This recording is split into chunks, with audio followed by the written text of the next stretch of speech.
Welcome everybody to episode 27 of Playtastic, and today we've got a special guest who's an expert in staple foods, and Twitter and the crowd out there have come up with 3 amazing questions to ask you. I'm so excited that you're here today. Thank you so much for having me. I'm so excited to be here and looking forward to sharing my knowledge. By the way, did you know croplands cover 1.53 billion hectares on Earth, which is about 12% over its ice-free land? Thank you so much. Sorry, she just gets a little excited sometimes. Well, thank you to you both for being here today. Everyone is so excited. So, the first question of 3 today is, how did staple foods spread in the past?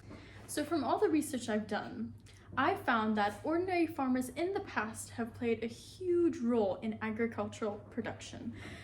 Farmers did a lot of trial and error to plant new seeds and plow in order to overcome climate challenges, but also to expand on geographic boundaries to extend their growing season. Trade networks was also a very big thing back then, and I have a few examples for it.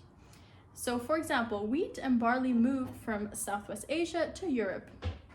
Broom and foxtail millet moved from China to the West, and rice traveled all the way across East Asia to Southeast Asia. Oh, but did you know rice is the primary crop and food staple of more than half the world's population?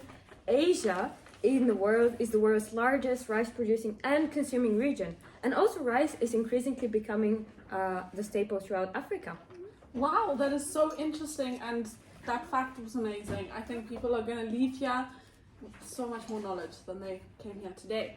Right, our second question of today is, how and why are staple foods changing and spreading today? So again, from all the research I have done, I would say it's about the same. However, in today's age, technology and trade networks have improved extensively. About 65% of wheat harvested is used for food. 17% goes to animal feed, 12% for industrial use such as biofuels, and then the rest goes to uncategorized uses. Well, thank you so much. Now we've learned about the past and the present. Now moving on to the third and final question of today on Playtastic. So, thinking to the modern societal issues, what do you think that the ideal diet should be today? What a great question.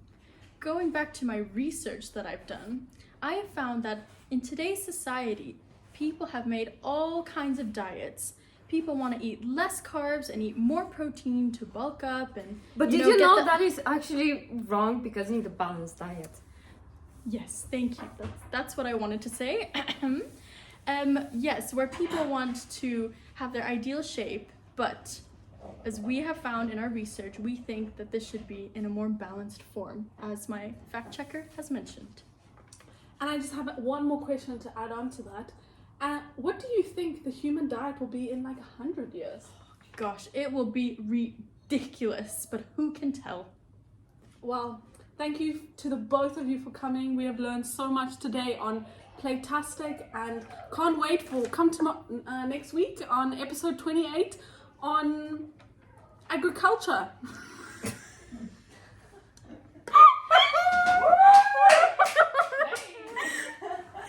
That was good. You need it sometimes to get in there. I actually really love that.